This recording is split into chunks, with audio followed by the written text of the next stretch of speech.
제가 말씀드릴 게 이 박해자에서 제자가 된 사도 바울의 인내예요.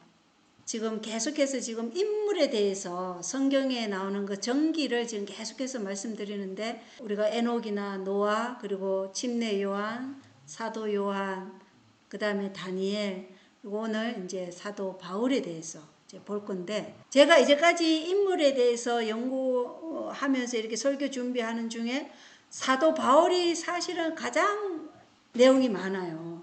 바울 서신만 해도 14권이잖아요. 히브리서까지. 그러니까 얼마나 많겠어요. 근데 그 인물에만 집중을 하려고 해도 굉장히 많은 분량이에요. 그래서 오늘 좀 말씀드리겠습니다. 박해자에서 제자가 된 사도 바울의 인내예요.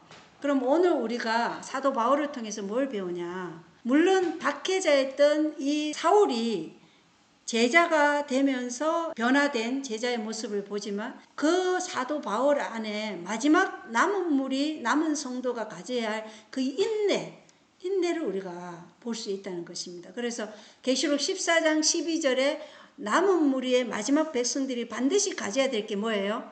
성도들의 인내가 여기 있나니.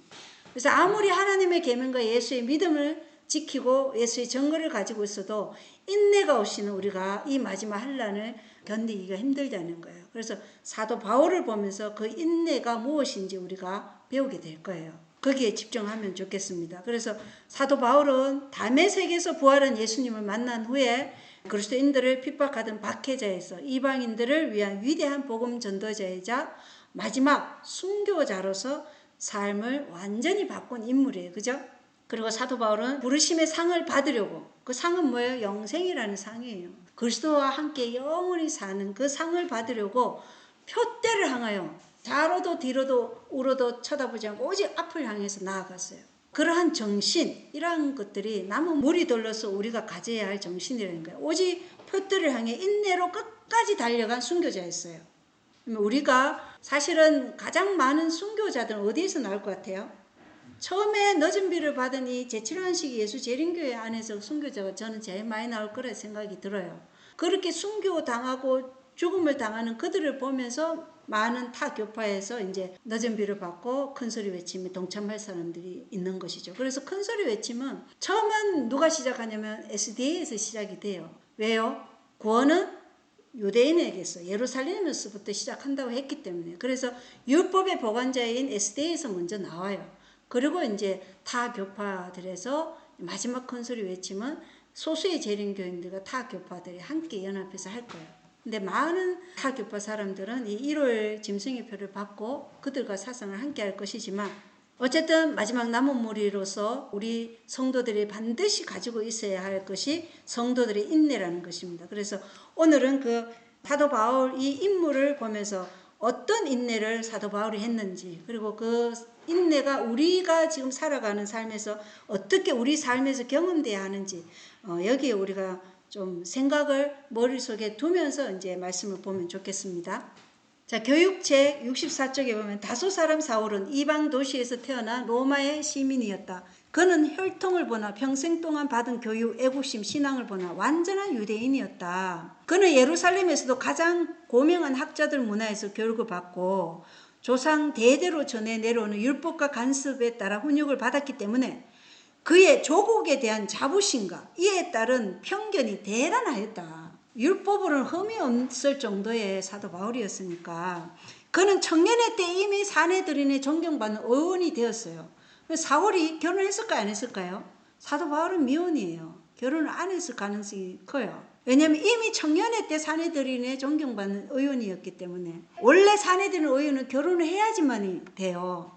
근데 사도 바울은 예외였다는 거예요. 그는 고려의 전통적 신앙에 대한 열렬한 옹호자로 전도가 유망한 사람으로 총망을 받았고, 유대의 신학교에서는 하나님의 말씀보다 사람의 이론을 더 중히 여겼다. 이 시대에 그랬다는 거예요. 하나님의 말씀보다 사람의 이론을 더 중히 여겼다. 그래서 하나님의 말씀은 랍비들 나름대로의 교훈과 해석에 의해 그 힘을 잃게 되었다.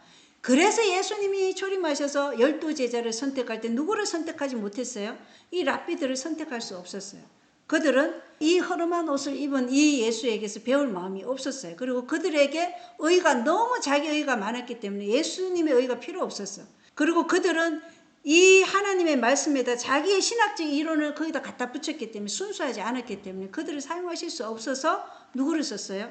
무식한 어부들을 쓰고 창기들을 쓴 거예요. 예, 그들은 배움을 받지 못했을 뿐이지 그들이 정말 제대로 된 교육만 받았더라면 이 랍비들 못지않게 하나님께서 사용할 수 있는 도구가 될 수 있었기 때문에 하나님은 그들을 쓰신 거예요. 그래서 여기 보면 세력 부식, 그 시대의 유대인들이 어떤 것에 집중했냐면 세력 부식, 권세에 대한 욕망, 시기와 배타심, 완미하고 교만한 자부심, 이런 것들이 당시의 교사들을 지배한 주의와 동기였다. 랍비들은 타민족뿐 아니라 동족 앞에서도 자신들의 우월성을 자랑하였는데 그들은 로마의 압제에 대하여 격렬한 저항심을 가지고 국가의 주권을 회복할 결심을 하고 있었다. 그들은 자신들의 야망에 찬 업무와는 대조적인 평화의 기별을 전하는 예수님의 제자들을 증오하고 죽였다. 이렇게 되어 있어요. 이 박해운동에서 사울은 가장 잔인하고 냉혹한 행동 요원 중에 한 사람이었다. 이 박해자 중에 가장 잔인하고 냉혹한 행동 요원 중에 한 사람이었다. 그럼으로써 제자들이 사도 바울이 회심했다고 왔을 때 제자들이 그를 받아들이기를 두려워할 정도였으니까 사도 바울이 되기 전에 사울이었을 때 그가 어떠한 사람이었는지 우리가 알 수 있죠.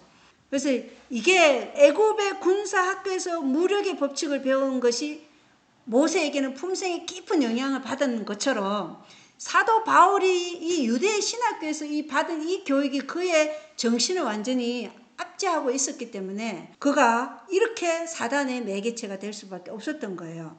그래서 바울도 이제 똑같은 시련이 필요한 거예요. 사실 하나님께서 다시 그를 사용하려면 모세와 같이 다시 강야 학교에 보낼 필요가 있었던 것입니다. 여기 원고의 글을 보면 바울은 의식적으로 나사렛 예수의 이름을 반대하는 많은 일들을 했는데 그는 그리스도 교회를 핍박하는 끈질기고 열렬한 박해자였다. 그 제자들에게는 이 사울이라는 이 사람이 얼마나 두려운 존재예요. 그죠? 예수를 생명의 왕이라고 믿는 이 놀라운 교리, 도처에 만연되어가는 이 교리를 박멸해 버리는 것이 그의 의무라고 생각한 그의 확신은 깊고도 강한 것이었다. 말세에 이런 사람이 있을까요? 없을까요? 예, 역사는 동일한 선상에서 반복되기 때문에 이러한 사울과 같은 인물이 나와요. 그래도 사울과 같이 이렇게 변화될 수도 있다는 거예요. 사울은 하나님의 성도들을 핍박하고 그들을 옥에 가두고 죽이는 이 같은 잘못된 믿음을 행하는 데 있어서 정열과 열심으로 충만해 있었다. 비록 그의 손으로 살인을 하지는 않았지만 사형 판결을 짓도록 말하였고 열심히 지지하였다는 것입니다. 그는 그 길을 준비하였으며 사형 집행자들의 손에 신자들을 넘겨주는 일을 하였고 바울은 약하고 무식하고 강신적인 이단자들을 박해하고 있다고 정직하게 생각하였다. 그러니까 사울은 이들이 예수 믿는 이 그리스도의 교회는 뭐예요? 강신적인 이단자들이라고 생각한 거예요. 그리고 그들을 자기가 박해하는 것이지 이들이 정말 하나님의 백성이라고 전혀 생각하지 않았다는 거예요. 그는 자신이 미혹을 당하여 속고 있는 사람이라는 것을 깨닫지 못하고 어둠의 왕자의 깃발 아래서 무지하게 행동하였다. 바울의 놀라운 핵심에서 우리들은 하나님의 이 기적적인 능력을 보겠는데 어떻게 이런 사람이 정말 가장 잔인하고 냉혹한 박해자인 이 사람이 정말 한낮의 태양보다 더 밝은 그리스도의 영광으로 인해서 변화될 수 있었을까? 이건 하나님의 능력이 아니고는 불가능한 것이죠. 인간이 그렇게 할 수가 없다는 거예요. 그런데 우리가 여기서 꼭 짚고 넘어가야 할 것이 있어요. 바울이 멸시하고 정오하던 이름인 그 예수님이 참 하나님이셨다는 것을 바울은 몰랐죠. 그죠? 그런데 그가 몰랐다고 해서 그 죄가 하나님 앞에 죄가 되지 않나요? 이 사도 바울은 빛을 받았어요. 말씀을 줬어요. 그런데 그 말씀을 왜곡된 가운데서 받아들인 거예요. 그랬기 때문에 잘못 이해한 거죠. 잘못 이해한 거에 대해서 무지하다고 할지라도 그에게 죄가 있다는 것이에요. 그래서 우리가 레위기서에 보면 알지 못하여 지은 죄, 알지 못하여 지은 죄 이렇게 나와요. 번제물, 헌물 이런 거에 대해서. 속죄죄, 속건죄가 알지 못하여 지은 죄. 그래서 무지라 할지라도 우리의 게으름이나 아니면 우리가 빛을 거절한 것에 대해서 하나님은 그 죄를 우리에게 책임을 지우신다는 거예요. 그래서 아무리 정직하게 믿었다고 할지라도 사도 바울이 만약에 이 상태에서 만약에 죽음을 맞이했다면 그는 구원받지 못한다는 거예요. 자, 사도행적을 보겠습니다. 사울은 로마 시민으로 태어났으나 혈통으로는 유대인이었고 예루살렘의 가장 유망한 랍비들에게서 교육을 받았다. 사울은 이스라엘의 족속이요 베냐민의 지파요 히브리인 중에 히브리인이요 율법으로는 바리새인이요 열심으로는 교회를 핍박하고 율법의 의로는 흠이 없는 자였어요.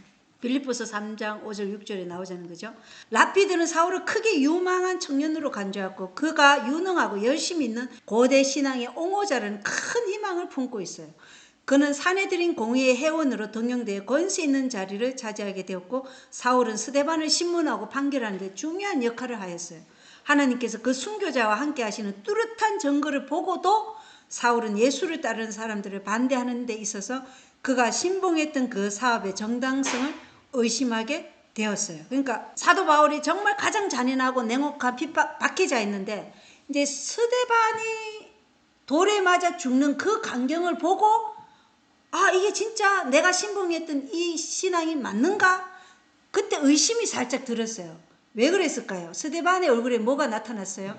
하나님의 영광, 하나님 품성이 나타났어요.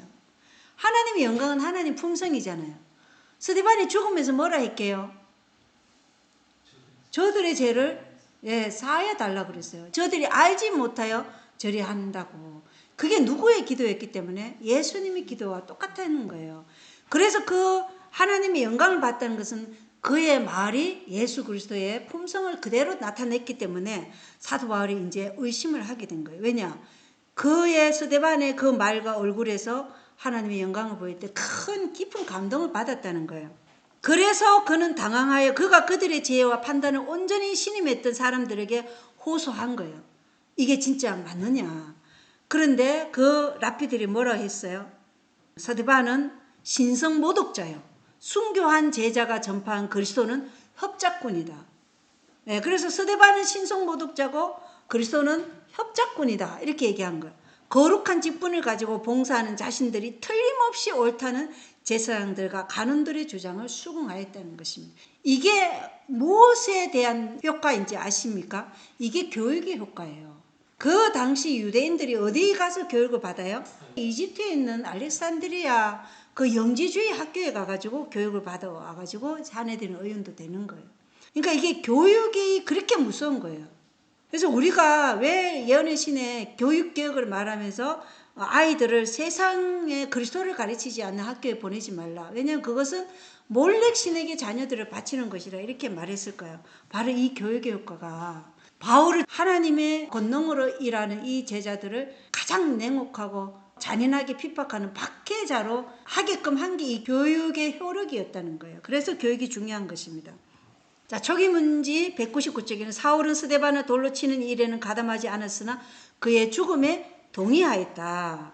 그는 하나님의 교회를 핍박한 일에 열심이었으므로 그들의 집에까지 쫓아가 그들을 끌어내어 죽이는 자들에게 넘겨주었고 사울은 영향이 있고 교육을 받은 사람이었으며 그의 열심과 학문은 유대인들에게는 크게 존경을 받았으나 많은 그리스도의 제자들에게는 몹시 두려운 존재였고 그의 재능이 사단에게 이용당하여 하나님의 아들과 그를 믿는 자들을 대적하는 일에 쓰여졌다. 그러나 하나님께서는 대원수의 권세를 깨뜨릴 수 있으시며 그에게 눌려있는 포로를 자유롭게 하실 수 있으시다.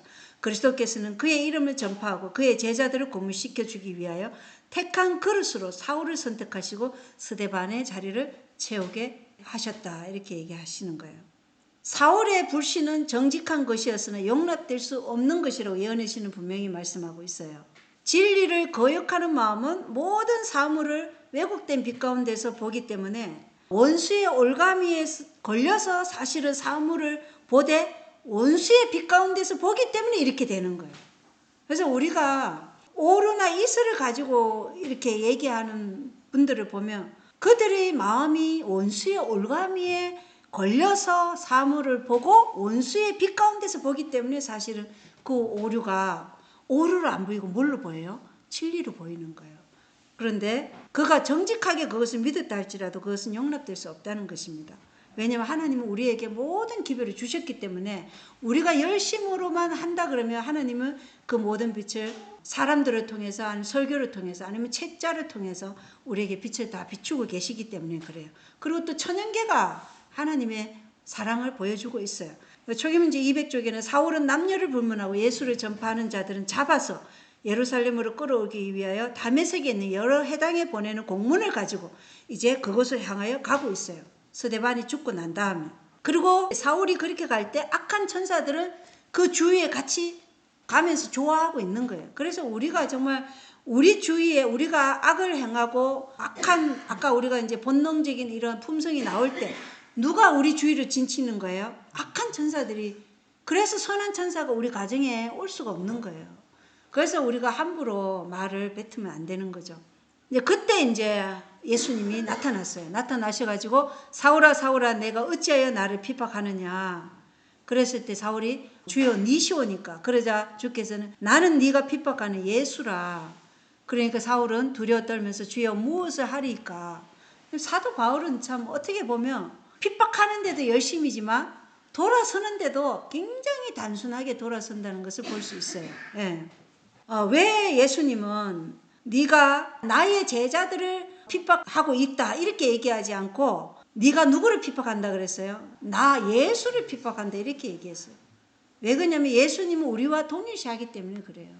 예수님은 우리의 형제예요. 맏형님이에요. 스가랴서 2장 8절에 뭐라고 그래요? 하나님의 백성들에게 손을 대는 것은 하나님의 눈동자에 손을 대는 것이다 이렇게 말씀하고 있어요. 그래서 우리가 하나님의 백성들을 핍박하고 박해하는 것은 그 하나님의 눈동자에 손을 대기 때문에 우리가 이 말씀을 항상 마음에 새기면서 내가 핍박하는 쪽에 있지 않게 되기를 바랍니다. 그래서 하나님께서는 이 사울을 누구랑 연결시켜 줬어요? 아나니아라는 그리스도인에게 연결시켜 준 것이죠.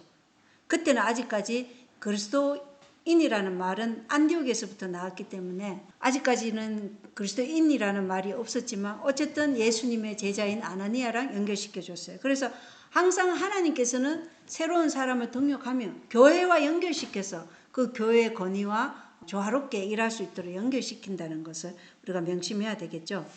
근데 아나니아가 처음에 이 얘기를 들었을 때 어땠어요? 사울은 여러 곳에서 사람들을 핍박하고 잔인하게 그렇게 한 사람인데 하나님 이렇게 얘기했으니까 내가 그를 이방인들의 전도자로 내가 사용할 것이다 이렇게 얘기하니까 아나니아가 네 알겠습니다 하고 이제 한 거죠.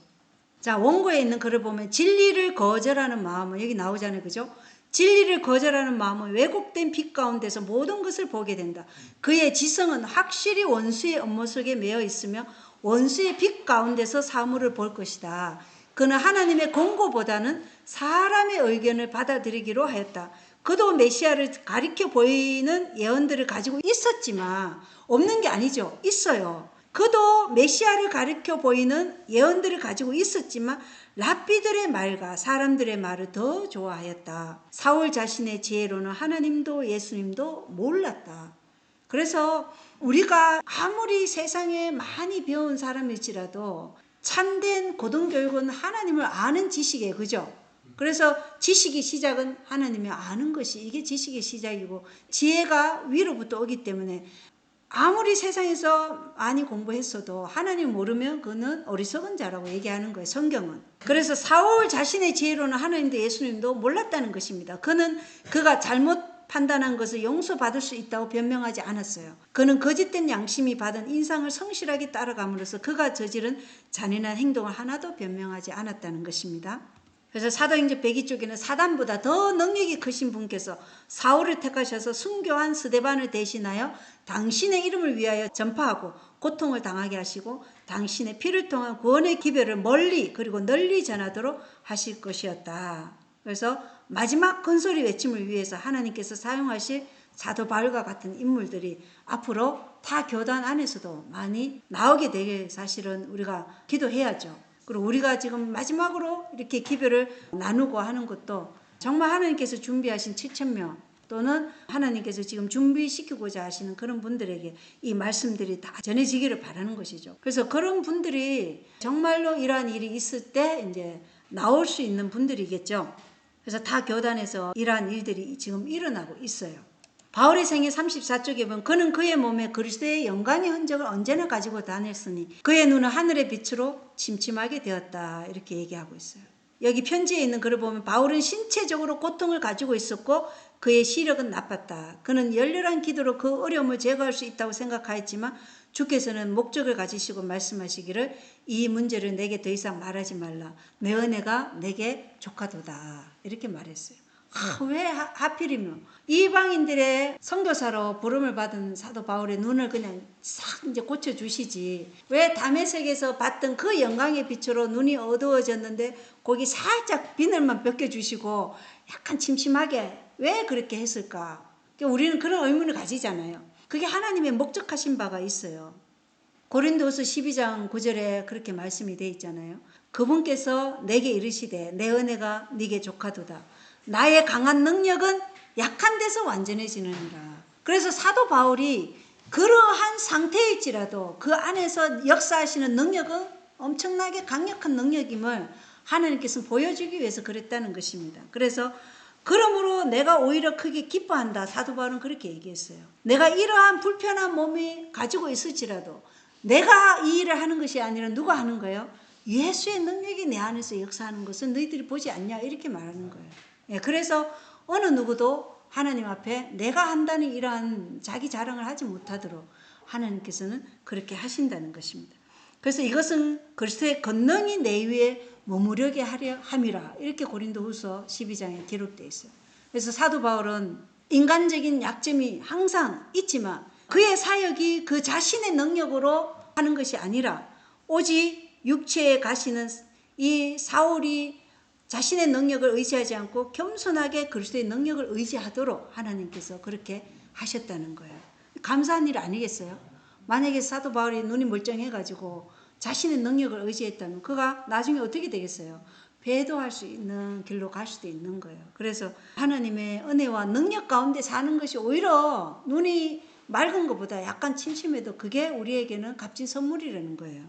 그래서 모든 것을 선물로 받아들이면 감사함이 있다는 것입니다.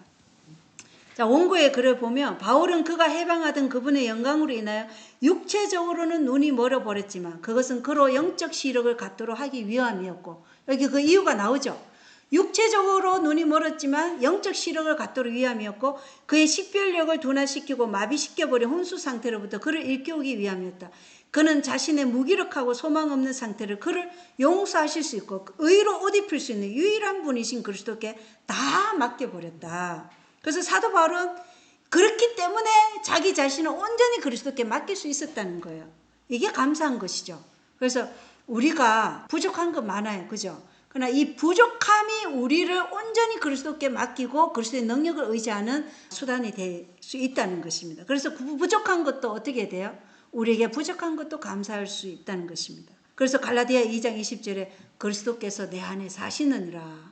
이제 내가 사는 것은 내가 아니요 그리스도께서 내 안에 사는 것이다. 나는 누구의 믿음으로? 하나님의 아들의 믿음으로 사는.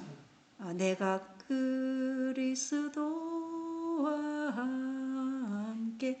이 노래 참, 이 갈라디아 2장 20절로 노래 가사를 적은 건데 참 멜로디 좋은 것 같아요. 예. 그래서 육체적인 약함과 외적인 고난 속에서도 하나님의 은혜를 의지하여 끝까지 인내했던 인물이 바로 사도 바울이었다는 것입니다. 사도행전 129쪽에는 비록 바울은 주 예수의 이름으로 담대히 말하고 헬라파 유대인들에게 함께 말하며 변론하였으나 유대교의 머리 되는 사람들은 믿기를 거절할 뿐 아니라 그를 죽이려고까지 힘썼다는 것입니다. 이게 가장 슬픈 거예요. 사도 바울이 누구에게 가장 핍박을 받았어요? 같은 동족에게서 가장 핍박을 많이 받았어요. 그런데 대부분 개신교에서 신앙을 안식의 기별을 받아들이고 SDA 이 진리와 연합한 사람들이 그들에게 전하면 그들이 가장 기쁘게 받아들일 것 같은데 가장 핍박이 거기서 와요. 자기들이 나온 데서. 그래서 거기서 이제 우리 품성이 깎이고 더 겸손해지도록 하나님께서 그렇게 역사하시더라고요. 그의 마음은 슬픔으로 가득 찼고 그가 그의 생명을 바침으로써 다른 사람들에게 진리의 지식을 전할 수가 있다면 그는 기꺼이 그 일을 하고자 했다. 그래서 주님을 위해서라면 예수 그리스도의 부활과 그분의 다시 오심을 전하기 위해서는 그가 수고하지 못할 희생이 없다는 그런 제자도의 정신으로 사도 바울이 일했다는 것입니다. 교육체계에 보면 다메섹 성문 밖에서 바울이 본 십자가에 달리신 예수님의 이상은 그의 생애의 방향을 일변시켰는데 박해자가 제자로, 교사가 학생이 되는 순간이었다. 산에 들인 의원님은 학생들을 가르쳐야 돼. 그런데 그러한 교사였던 사울이 어떻게 됐다고요? 학생이 되는 순간이 된 거예요. 이 다메섹의 경험이. 다메섹에서 쓸쓸히 보낸 어두운 며칠이 그에게 마치 몇 해가 되는 것처럼 느꼈다. 그가 기억하고 있던 구약 성경의 말씀은 그의 연구 자료가 되었으며 그리스도께서는 그의 교사가 되셨다. 그에게도 고요한 천연계는 학교가 되었다. 그는 아라비아 사막으로 가서 성경을 연구하며 하나님에 대하여 배웠다. 그는 지금까지 자기의 생애를 꼴지어왔던 편견과 간섭에서 벗어나 진리의 근원이신 하나님으로부터 교훈을 받았다. 그래서 사람으로, 여기 참 중요하죠. 사람으로 교사가 된 자 중에 가장 위대했던 바울은 중요한 의무뿐만 아니라 사소한 의무까지도 받아들여 수행했다. 그래서 작은 일에, 적은 일에 충성한 자가 어떤 자가 되는 거예요? 큰 자가 되는 거예요. 사도 바울을 보세요. 적은 일에도, 사소한 일에도 다 모든 것을 하나님 말씀으로 받아들여 그것을 수행했다는 것입니다. 그리고 사도 바울은 이방인들을 위한 대사로 일하지만 그가 실제적으로 작업 선교를 한 거예요.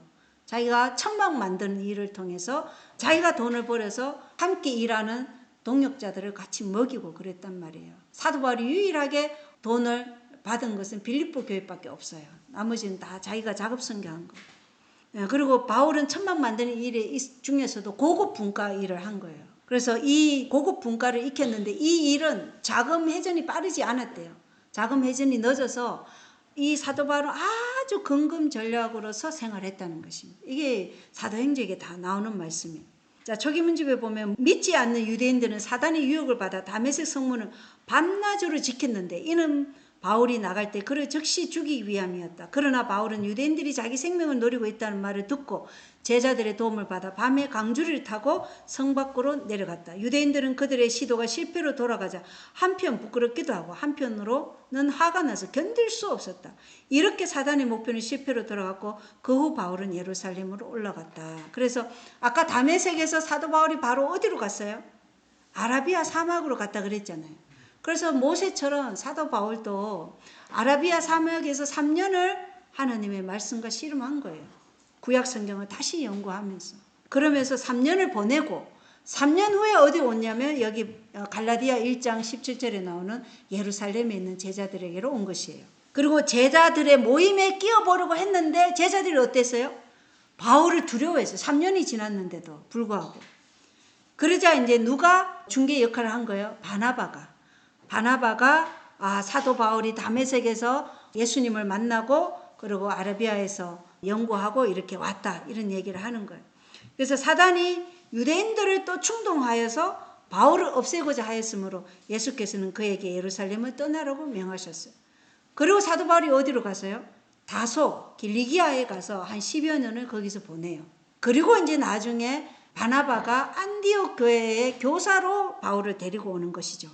그때가 이제 사도 바울은 자기의 사역의 이제 시작이다 이렇게 보는 거예요. 사도 바울은요 교회랑 연결해서 일할 때 그때를 자기 사역의 시작이라 보지 다메섹에서 예수님을 만났을 때를 사역의 시작이라고 보지 않아요.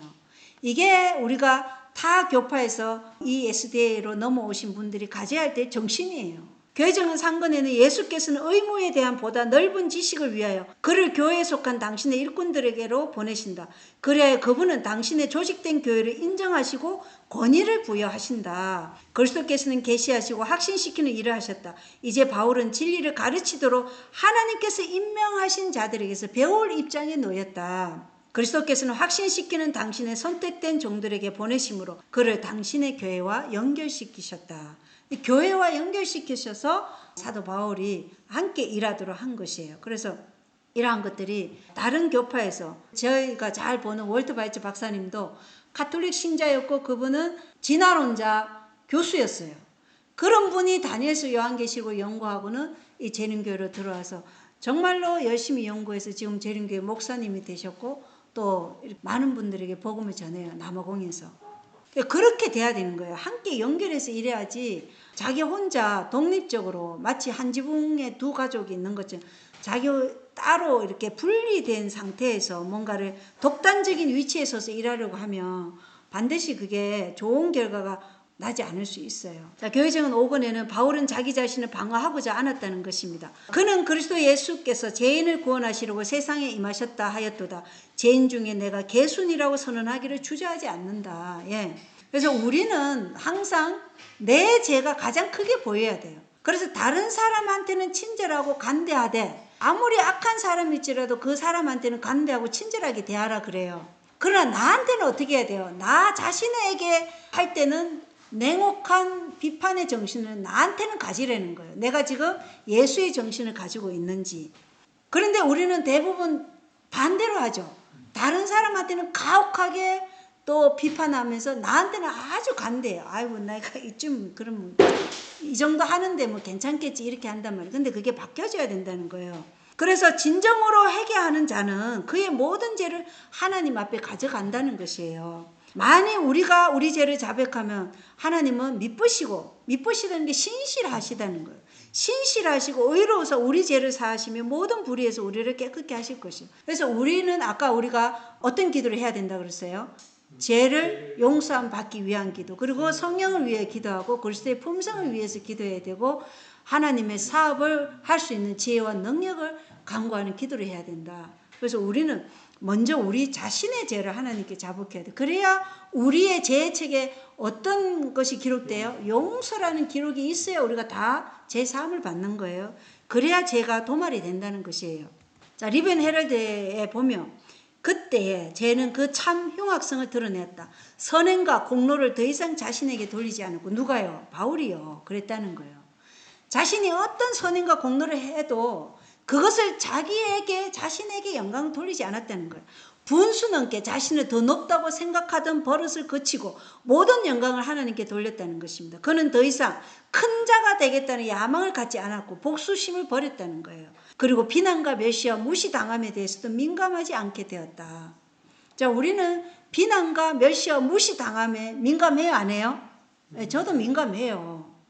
저도 사실은 여기에는 굉장히 취약점을 많이 가지고 있어요. 근데 여기에 대해서도 우리가 민감하지 않도록 하나님께 기도해야 되는 거예요. 그래서 제가 이걸 보면서 이것에 대해서도 기도해야 되는구나. 이 땅의 인간관계나 지위, 명예 등을 더 이상 구하지 않게 되었고 자신을 높이기 위해 다른 사람을 끌어내리지도 않았다는 거예요. 어떤 사람은요, 자기 자신을 높이기 위해서 또는 자기가 하고 있는 일을 높이기 위해서 항상 뭘 하냐면 다른 사람들의 사역이나 다른 사람들이 하는 일을 그냥 폄하시키거나 그걸 아주 경시 여기고 없이 여기고 그러면 안 된다는 거예요. 그래서 이 바울의 이 편지에 있는 글을 보면 바울은 언제나 악한 버릇이 하나님께로부터 온 좋은 습관을 짓누르지는 않을까요? 늘 조심하였다는 것입니다. 그는 그의 식욕과 정욕과 버릇을 잘 지켰다. 그러니까 우리가 좋은 습관은 잘 지켜야 되지만 나쁜 습관은 어때요? 빨리 버려야 돼요. 이 은혜 시간이 SDA인들에게 더 빨리 끝난다는데 우리 아직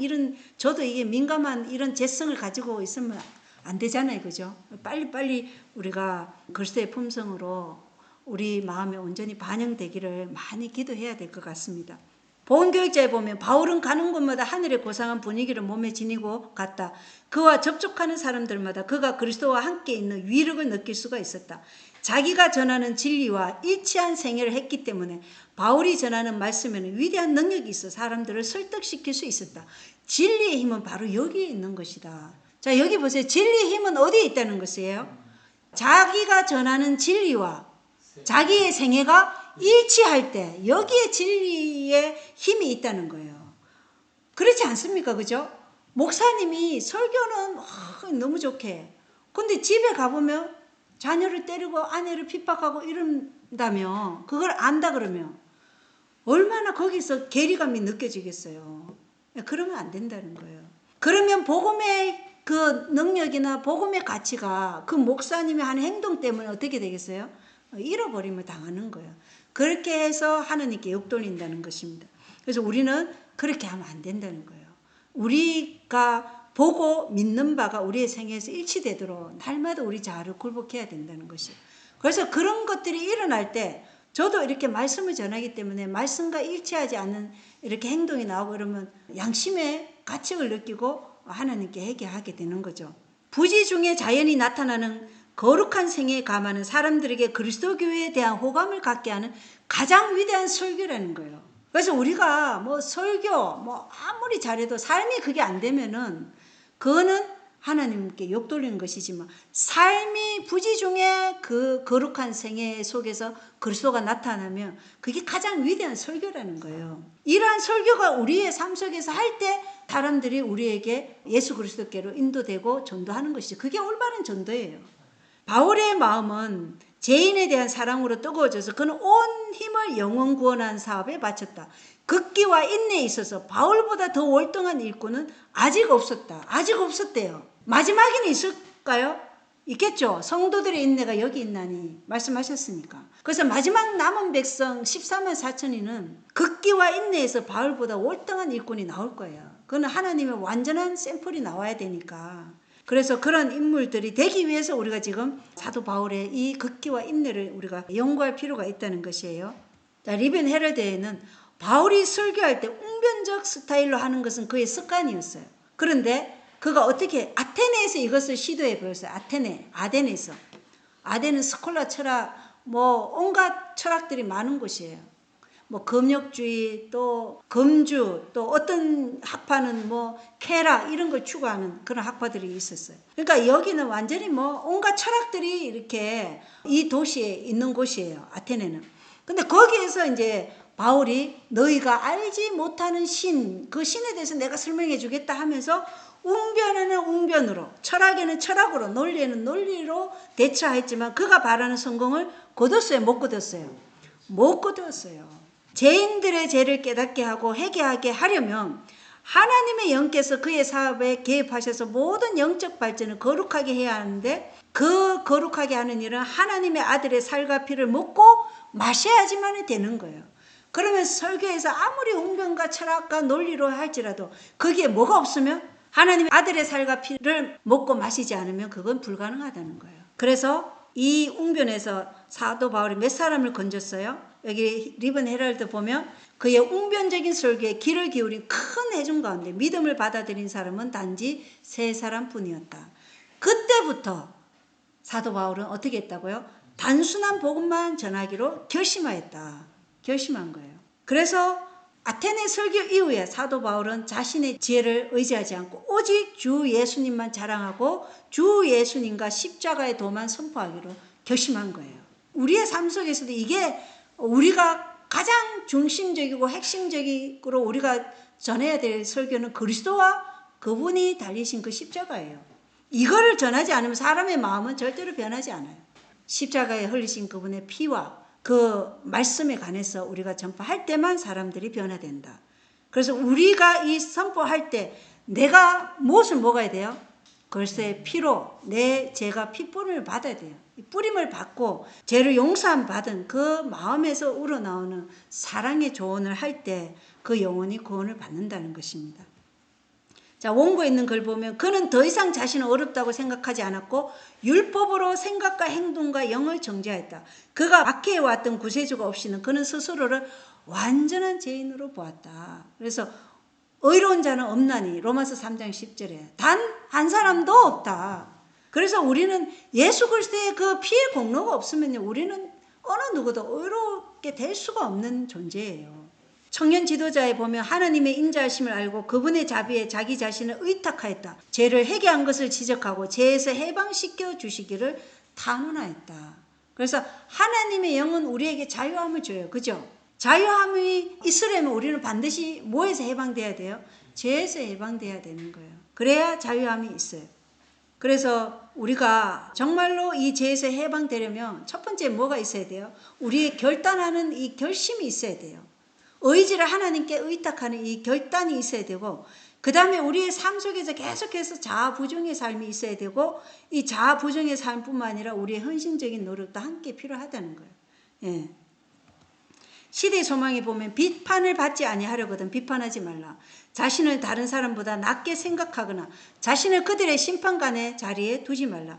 그대는 동기를 식별할 수 없으므로 남을 능히 판단할 수 없다. 남을 비판함으로 그대는 자신에게 유죄 선고를 내리는 것이다. 이렇게 얘기하고 있어요. 왜냐하면 그대는 그대가 형제를 참수하는 자인 사단과 한 통속임을 보여주기 때문이다. 주께서는 너희가 믿음 안에 있는가 너희 자신을 시험하고 너희 자신을 확증하라. 또는 입증하라 이렇게 말씀하시고 계셔요. 그것이 곧 우리가 할 일이다. 우리가 우리를 살폈으면 판단을 받지 아니하리라 이렇게 말씀하셔요. 그래서 스스로를 어렵게 여기는 사람들의 정신은 다 누구의 정신이에요? 사단의 정신이에요. 과거의 신앙적 경험이 아무리 훌륭하다고 할지라도 오늘 나의 신앙이 겸비한 마음으로 자신을 낮추지 않으면 자신의 업적을 자랑하면서 다른 사람들을 비판함으로 자신을 높이는 그런 죄를 범할 수 있다는 것입니다. 그리고 우리 인간이 다른 사람의 동기를 식별할 수 없어요. 그죠? 그 사람의 동기를 식별할 수 있는 분은 오직 하나님밖에 없어요. 그래서 우리는 사람들을 능히 판단할 수 없다는 거예요.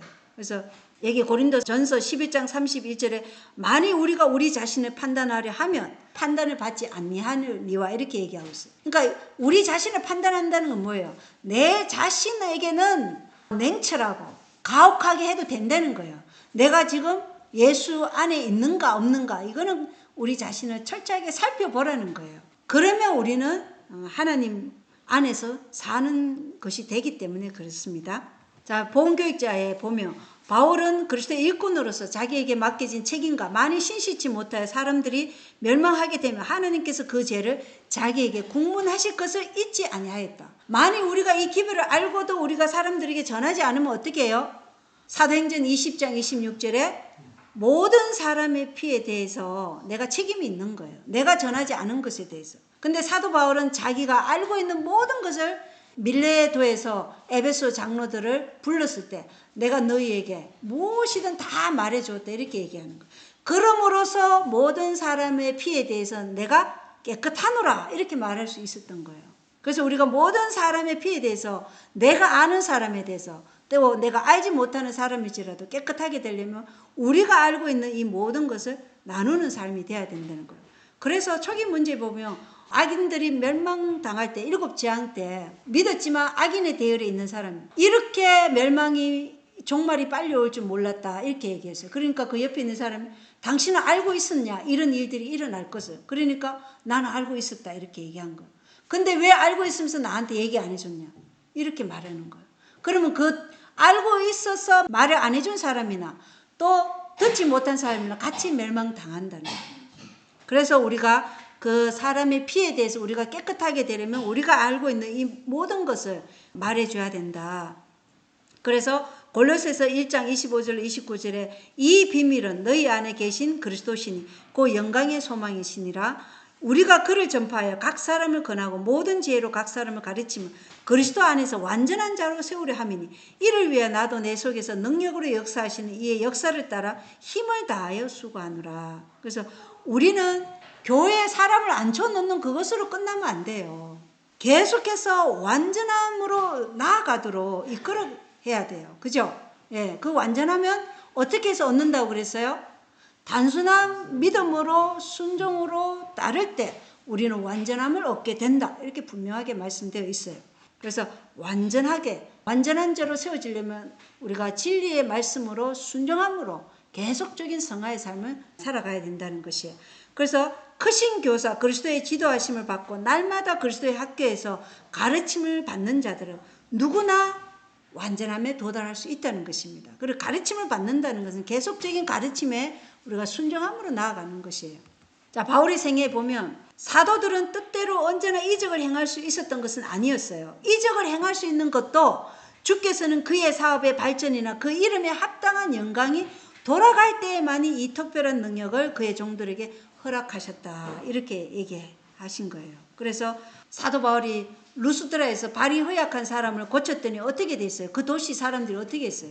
바나바는 주피터라고 그 다음에 또 사도 바울은 모큐리라 하면서 신전에 제사 지내듯이 이 사람들을 우상 숭배하려고 했잖아요. 이러한 성령의 역사는 반드시 꼭 필요할 때만 하나님께서 주셔요. 마지막 때도 마찬가지예요. 그런데 왜 악인들에게도 불이 하늘에서 떨어지는 능력이 그때 일어난다 그랬죠. 사단의 역사를 통해서. 그리고 악인들도 사람들에게 병을 줘서 그 병을 가져간다 그랬어요. 사단의 능력이 그렇게 있기 때문에 이게 하나님의 능력인지 사단의 능력인지 우리가 분별할 수 있으려면 어떻게 해야 된다고 그래요? 예언의 신과 성경은 분명히 말하고 있죠. 그들이 하는 말이 율법과 정언에 맞느냐. 그래서 사단은 예수님 모습처럼 나타나서 안식일을 내가 토요일에서 일요일로 변경했다 이렇게 말한다는 거예요. 그럼 율법과 정언에 맞지 않죠? 그렇게 해서 이게 거짓 영이라는 걸 우리가 알 수 있다는 거예요. 자, 사도행전 20장 26절에 보면 사도 바울이 밀레도에서 에베소 장로들을 만난 자리에서 한 것들을 지금 말하는 거예요. 내가 모든 사람 피로부터 깨끗하니 하나님의 모든 계획을 나는 너희에게 밝히 말하였다. 그런데 내가 떠나가면 뭐가 들어온다? 사나운 이리들이 와가지고 이상한 교리들을 너희에게 주입시킬 것이다. 그러니까 너희들은 어떻게 하라고요? 내가 밤낮 3년 동안 쉬지 않고 눈물로 각 사람을 훈계하던 것을 기억하면서 하나님의 은혜의 말씀에 너희들을 맡기니 이 말씀이 너희를 든든히 태워서 거룩히 구별된 자들 가운데서 너희에게 상속 유업을 받도록 그렇게 하라고 이렇게 당부하면서 이제 사도 바울이 예루살렘으로 가게 되는 것이죠. 이 사도 바울이 이렇게 할 때 교회를 생각하는, 그러니까 사도 바울은 고난 속에서도 항상 교회를 위해서 가장 큰 근심을 한 거예요. 교회를 위해서. 그들이 이러한 이슬에 넘어질까 그걸 염려했던 거예요. 자, 편지에 있는 걸 보면 사람들이 고집스러운 논쟁으로 진리가 잘못 전달되고 하찮게 여김을 받고 가치가 떨어짐으로 인하여 어려움을 겪게 된 때는 이 마지막 시대보다 더한 때가 한 번도 없었다. 사람들은 백성들을 위한 계시라고 말하는 많은 이질적인 이단들을 들여왔다. 지금도 그래요. 우리 교회 안에도 성령을 하나님으로 인정하지 않는다든가 안식일이 토요일이 아니고 돌아가면서 뭐 태음령 안식일이 주장하는 사람, 그리고 인간이 뭐 창조주가 된다느니 뭐 이러한 것들 많아요. 많은 이단들이 들어오고 있어요. 사람들은 어떤 이상하고 새로운 것에 이끌리고 그것으로 무엇이 형성될지도 모르는 그 사상의 성격들을 식별하는 데 현명하지 못하다. 그것은 큰 결과를 가져올 무엇이라고 부르고 하나님의 말씀에다 갖다 붙인다고 해서 그것이 진리가 되는 것이 아니라는 거예요. 이것은 경건의 표준이 낮아진 교회에 대한 얼마나 큰 책망인가. 독창적이라고 생각하는 것을 발표하고자 하는 사람들은 새롭고도 이상한 어떤 것을 생각해내고 확정되지 않은 이러한 이론들을 얽어짜서는 깊이 생각해 보지도 않고 제시하면서 말하기를 생사가 달린 문제라고 말하면서 이러한 이상한 이질적인 이단들을 들어온다는 거예요. 그게 에베소 시대에도 그랬고 마지막 시대에도 마찬가지로 이러한 이설들이 많이 들어오고 있는 거예요. 그리고 삼위 하나님이라는 이 교리가 가톨릭 교리다 이렇게도 얘기하는 거예요. 그러나 절대 그렇지 않아요. 가톨릭은 그 내부자용 교리에 보면 성부, 성자, 성령이 아니에요. 가톨릭은 이시스 세 호루스, 이집트의 새 신을 믿는 거예요. IHS. 그래서 그거는 제7회 안식 예수 재림교회가 삼위 하나님을 믿는 것이 가톨릭에서 온 교리라고 믿는 것은 그건 잘못됐다는 것이에요. 가톨릭이 무엇을 믿는지 실제적으로 몰라서 그렇게 말한다는 거예요. 바울이 있을 때도 사람들이 뭐 할례를 행해야 되고 또 절기를 준수해야 되고 이러한 행위에 얽매인 행위 신앙을 계속적으로 높이려고 하는 그 이상한 것을 자꾸만 이제 가져와서 이러한 지엽적인 문제들을 생사가 달린 문제인 것처럼 그렇게 얘기했던 거예요. 그래서 사도 바울은 그걸 뭐라 그랬어요?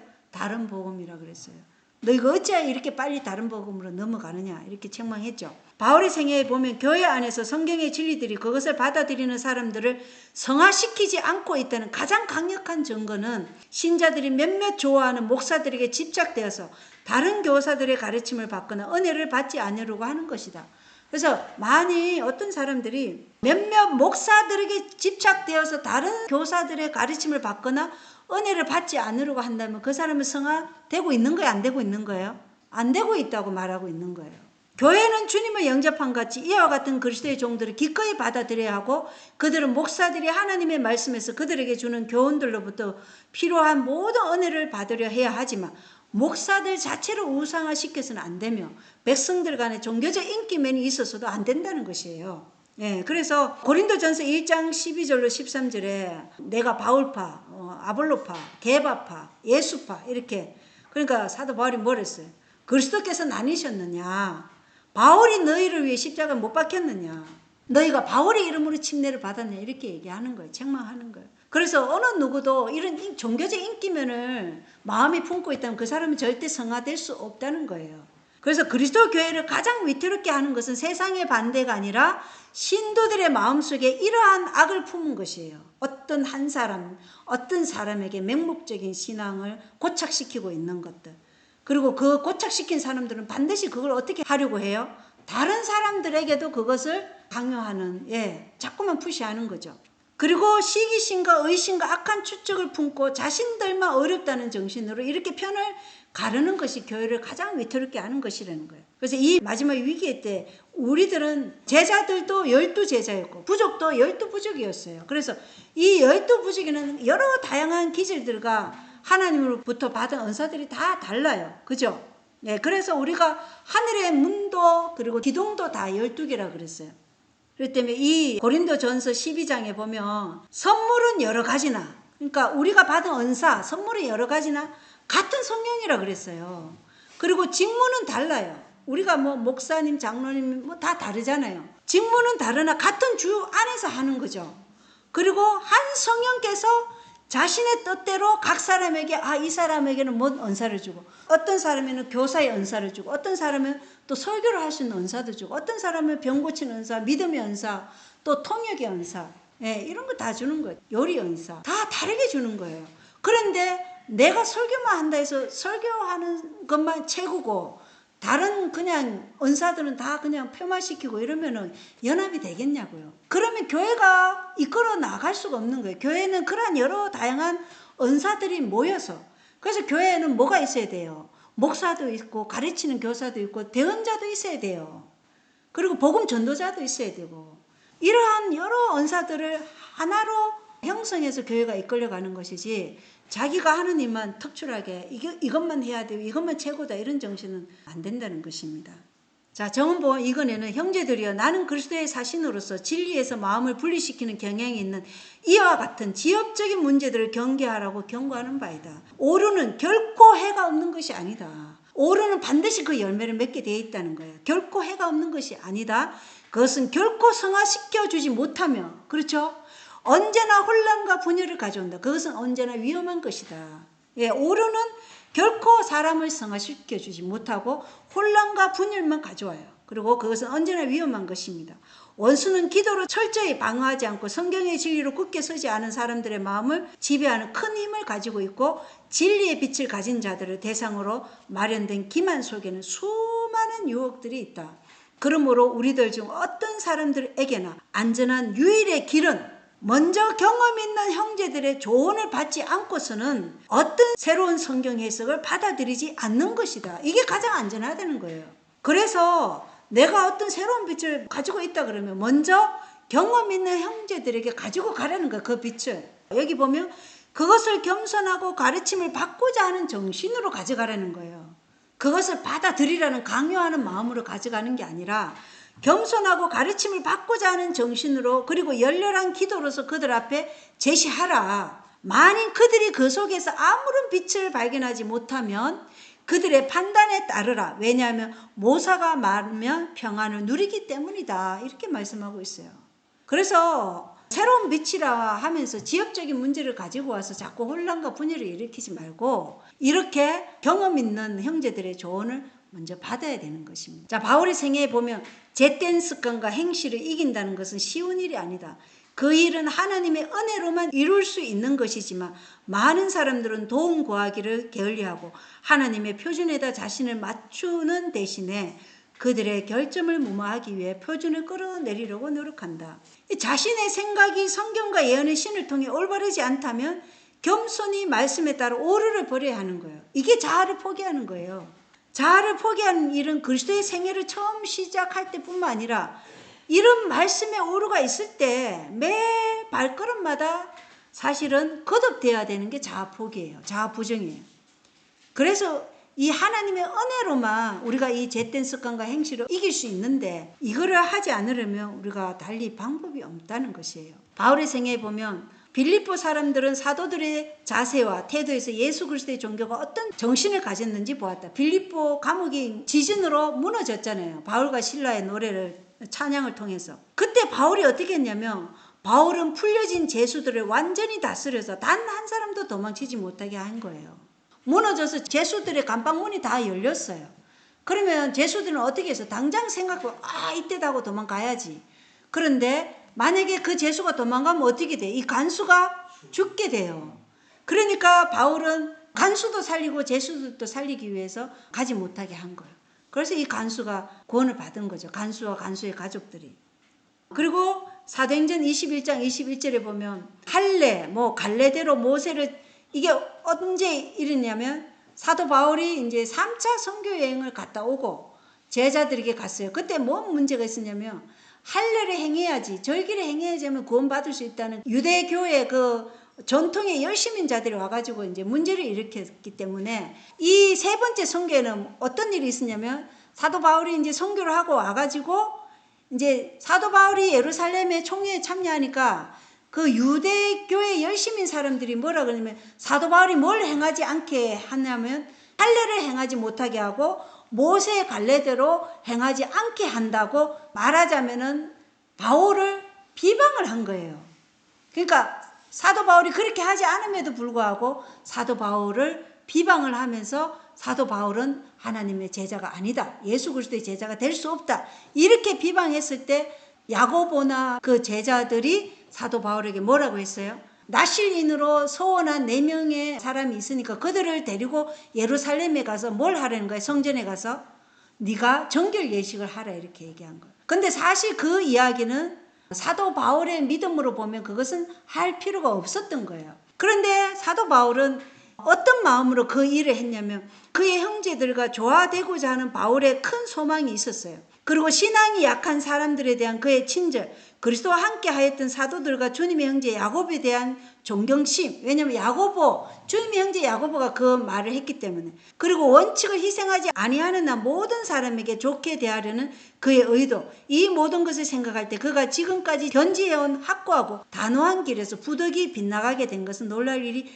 아니다, 이렇게 적혀 있잖아요. 그죠? 그래서 바울이 3차 선교 여행을 마치고 예루살렘에 도착했을 때 일이에요. 이게 율법에 열심히 있는 유대인들이나 사도 바울이 갈래나 모세의 율법을 저버리게 한다고 말들을 하니까 이제 서원한 사람 넷과 함께 예루살렘 성전에서 정결례를 하라고 사도 바울에게 말했을 때 사도 바울이 이것을 해가지고 결국은 어떻게 됐어요? 사도 바울이 더 이상 선교를 못하고 로마 제수로 압송되어가는 일이 발생하게 된 것이죠. 자, 바울의 생애에 보면 이와 같은 사도 바울의 양보는 그의 교훈과는 조화되지 않았다는 것입니다. 아주 성실한 그의 품성과도 일치하지 않았어요. 이걸 거절해야 되는데 그런 마음으로 이걸 받아들인 거예요. 그를 권면하는 사람들이 결코 잘못이 없는 것이 아니었다. 그러니까 이 권면은 그 야고보에게도 잘못이 있었다는 거예요. 이 사람들 중에 어떤 이들은 하나님의 영의 감동으로 글을 썼지만 예수님의 형제 야고보도 야고보서 썼잖아요. 성령의 직접적인 감화하에 있지 않을 때는 그들도 때로는 실수를 저지른다는 거예요. 그래서 우리가 거듭났다 해서 실수가 없는 게 아니에요. 때로는 성령의 직접적인 감화를 있지 않을 때 우리도 실수를 하게 된다는 거예요. 한때 바울은 베드로가 외식하는 것을 보고 그를 면책하였다는 것을 기억할 것이다. 그래서 베드로도 그렇고 야고보도 그렇고 성령의 직접적인 감화를 있지 않을 때는 실수도 한다. 그래서 우리가 그러하기 때문에 다른 사람들도 너그럽게 우리가 용서할 수 있는 마음을 가져야 된다는 거예요. 그리고 고린도후서 11장 23절로 28절에 사도 바울이 동족에게 어떠한 대접을 받았는지 여기 나오죠. 마흔에서 하나 뺀 매를 5번 맞았어요. 태형을 당했다는 거예요. 그리고 3번 몽둥이로 맞고 1번 돌로 맞고 3번 파선을 당하고 물들의 위험과 강도들의 위험과 내 동포로 인한 위험과 이교돌로 인한 위험과 도시에서의 위험과 강야에서의 위험과 바다에서의 위험과 거짓 형제들 가운데서 위험을 당하고 굶주리고 목마르고 여러 번 금식하고 추위를 당하고, 이렇게 밖에 있는 그 일들 외에도 날마다 내게 닥치는 일이 있으니 곧 모든 교회를 위하여 염려하는 것이다. 사도 바울은 자기가 육체적으로 당하는 이 고통보다 가장 큰 고통이 뭐였어요? 모든 교회를 위하여 염려하는 것이었어요. 우리가 지금 이 바울과 같은 마음으로 이 마지막 남은 무리의 정신이 이렇게 돼야 된다는 것입니다. 그래서 가장 격렬한 시험은 사실은 같은 동포에게서 얻은 시험이었다는 것입니다. 격렬한 시험 하나하나는 사실은 사도 바울을 연단시키는 하나님의 대리자였다. 이렇게 예언의 시는 나와요. 연단시키는 그 자체가 하나님의 대리자로서 그 일을 했다는 것입니다. 그래서 극심한 고난 속에서 사도 바울은 인내를 했다는 것이에요. 이러한 고난 속에서. 그리고 사도 바울은 로마서 5장 3절 4절에 우리가 환난도 기뻐하나니, 환난은 뭘 낳아요? 한나는 인내는 체험은 몰라요? 소망을. 그래서 소망은 뭐예요? 예수님의 복된 재림의 소망이죠. 그래서 소망에 근거한 인내를 했다는 거예요. 사도 바울은. 그래서 고난 속에서도 인내하는 기쁨을 누렸고 또 소망에 근거한 인내를 했고 또 자신의 생명을 조금도 아끼지 않고 주 예수께 받은 사명을 완수하기 위해서 사도 바울이 인내를 했다는 거예요. 그리고 은혜의 복음을 전하기에 마지막까지 인내한 사람이 바로 이 사도 바울이었어요. 그리고 그는 교회를 위해서 인내했어요. 그래서 내가 죽든지 살든지 나에게는 그게 중요하지 않죠. 하나님께서 지금 죽여도 또 살리면 다 그리스도를 위해서 살고 죽는다고 말할 정도였으니까. 그래서 교회를 위해 그도 인내했고 박해와 시련 중에서도 성도들이 믿음의 굳건히 서도록 편지를 쓰고 또 방문을 통해서 가르치는 그러한 인내의 모본을 보여주는 게 바로 사도 바울이라는 거예요. 그래서 이러한 인내가 우리에게 필요하다. 교육책에 보면 바울의 필생의 사업이 세상에 끼친 결과를 어느 누가 제대로 평가할 수 있겠는가. 우리가 이걸 어떻게 평가할 수 있겠어요? 그죠? 이렇게 복된 가마를 사람들에게 끼치기 위해 하나님의 그릇이 된다는 것은 얼마나 가치 있는 생애인가. 그리고 이런 평생 사업의 결과를 영원한 나라에서 직접 눈으로 보는 것은 또 얼마나 가치 있는 일인가. 그래서 하늘에 가서 가장 별을 많이 달 사람은 저는 사도 바울 같아요. 면류관이 무거워서 쓰지를 못할 것 같다는 생각이 들어요.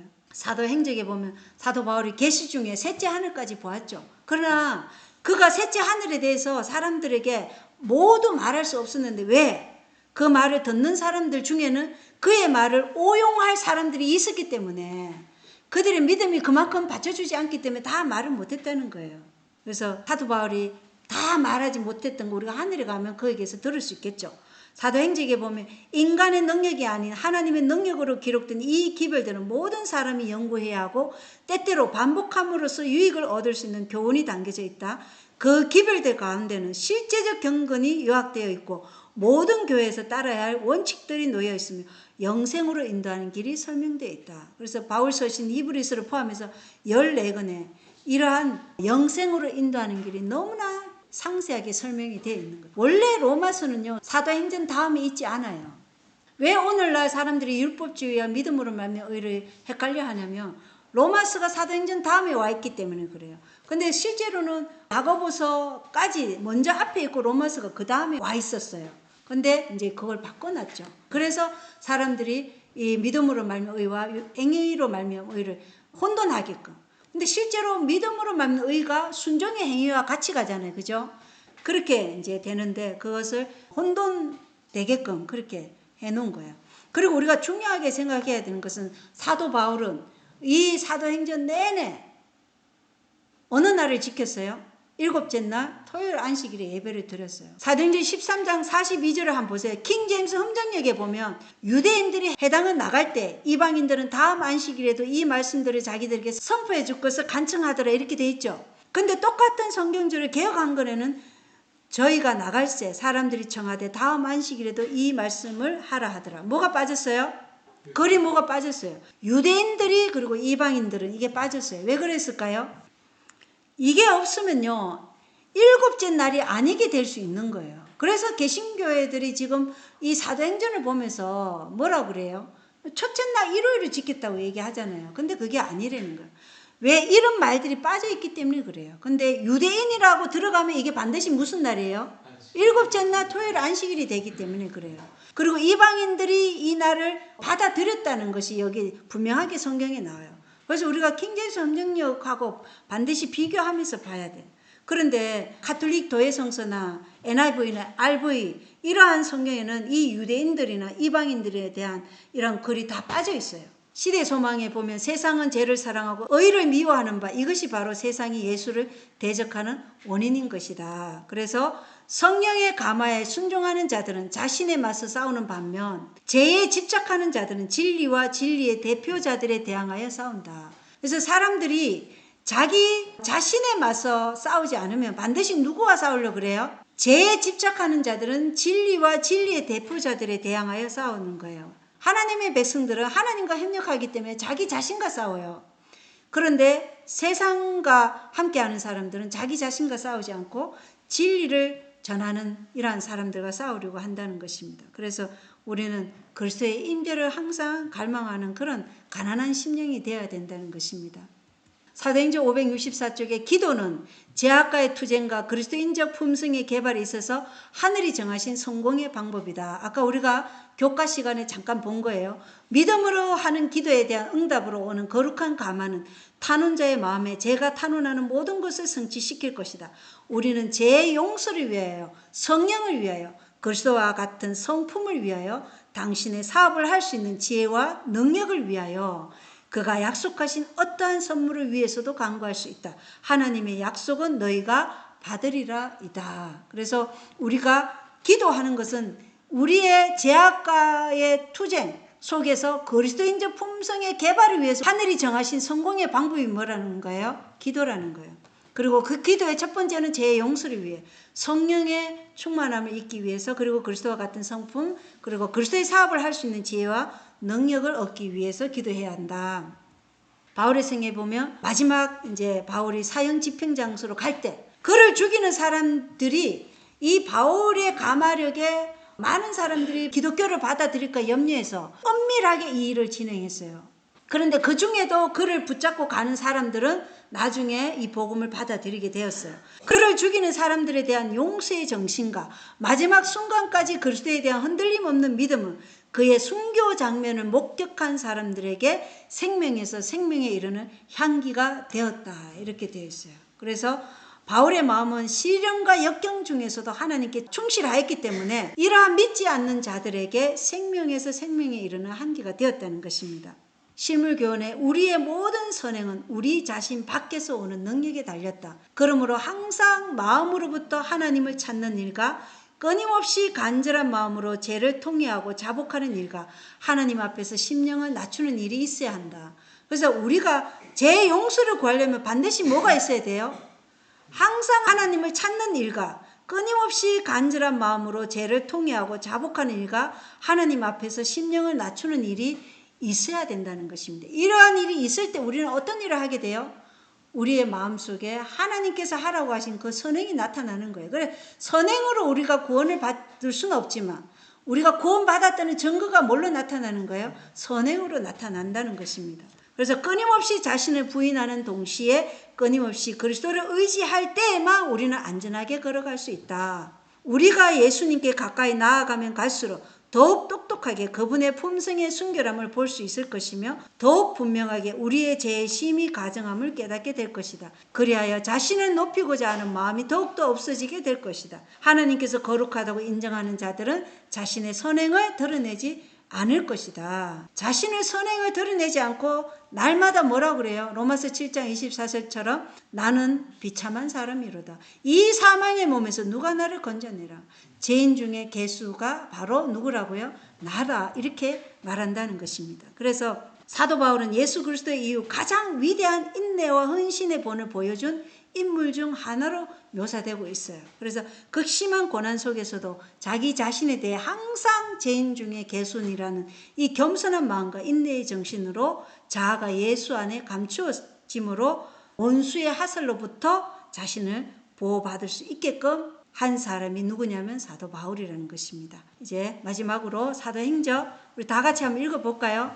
시작. 노령의 바울이 하나님의 말씀과 예수 그리스도의 증거로 그의 피를 쏟은 지 거의 20세기가 지났다. 어떤 사람의 손도 후 세대를 위하여 이 거룩한 사람의 생애의 최후의 광경을 충실히 기록하지 않았다. 그러나 영감의 말씀은 그의 임종의 정언을 우리를 위하여 보존하였다. 나팔 소리처럼 그의 음성은 그 후 각 시대를 통하여 울려 퍼져 그의 용기로 그리스도를 증거하는 무수한 사람들을 격려해주고 무수한 사람의 마음에 다음과 같은 그의 승리에 찬 기쁨의 메아리를 일깨워 주었다. 그 일깨워 준 말씀이 디모데후서 4장 6절로 8절에 함께 읽어보겠습니다. 시작. 이제 내가 내 자신을 헌물로 드릴 준비가 되었고 나의 떠날 때가 가까이 이르렀도다. 내가 선한 싸움을 싸우고 나의 달려갈 길을 마치고 믿음을 지켰은즉 이후로는 나를 위하여 의의 간이 예비되어 있나니 주고 의로우신 심판자께서 그 날에 그것을 내게 주실 것이요 내게만 아니라 그분의 나타나심을 사랑하는 모든 자들에게도 주시리라. 예. 아멘. 우리가 정말 죽는 그 순간에 나는 내가 의뢰하고 내가 그분께 우리는 의탁한다 그랬잖아요. 내가 신뢰하고 나를 의탁한 그분은 내가 안다고 말할 수 있을 상태가 돼야 된다는 거예요. 안다는 게 뭐라 그랬어요? 계속적인 순종의 결과예요. 하나님을 안다는 것은 내가 계속적으로 순종하고 있다는 그 증거 열매가 나타나야 돼. 그게 아는 거예요. 그럼 내가 안다는 것은 계속적인 순종을 하고 있다는 거예요. 그래서 바울은 의심의 구름 아래서 살지 않고 확실치 못한 길을 모색하지도 않고 오직 시련과 고난 가운데서도 불평하는 일이 없이 정말 소망과 용기로 가득 찬 그 생애를 인내를 훈련하면서 마지막 순교의 길로 간 게 바로 사도 바울이라는 거예요. 그래서 엘렌 화이트가 뭐라고 했을까요? 사망하기 전에 나는 내가 믿는 분을 안다. 예, 그게 자서전에 나와 있어요. 그래서 우리는 죽을 때 우리가 나는 내가 신뢰하는 그분을 안다. 이게 우리 입에서 나올 수 있을 그 신앙의 상태가 돼야 된다는 거예요. 정말 바울은 정말 이 신앙에 있어서 가장 인내와 걷기에 있어서 사도 바울만큼 그렇게 한 사람이 없다고 할 정도로 우리에게 인내의 모본을 보여준 사람이에요. 그리스도의 사랑이 그의 웅장한 주제였고 그를 사로잡은 억제할 수 없는 능력이었다. 이렇게 리브 앤 헤르드에 나와요. 그리스도의 사랑이 그를 사로잡았다는 거예요. 극심한 고난 속에서의 인내, 그리고 주 예수님의 재림이라는 복된 소망에 근거해서 한 인내, 그리고 사명 완수를 위해서 인내했고 교회를 위해서 인내했고 아낌없이 자신의 헌신함으로 인내하는 그러한 사도 바울에게 마지막으로 주어진 게 의의 면류관이었어요. 그래서 우리가 이렇게 인내하면 우리에게 주어진 면류관이 의의 면류관이다. 죽기까지 충성하면 무슨 면류관이에요? 생명의 면류관. 그리고 우리가 영혼들을 잘 돌보고 잘 목양하면 기쁨의 면류관. 그 다음에 영광의 면류관. 이런 것들을 받는데 우리가 인내로서 믿음의 선한 싸움을 우리가 싸우면 의의 면류관을 받는다. 그래서 우리 모두가 극기와 인내의 정신을 비양하게 되기를 바라면서 오늘 박해자에서 제자가 된 사도 바울의 인내에 대해서 말씀을 마치겠습니다. 감사합니다.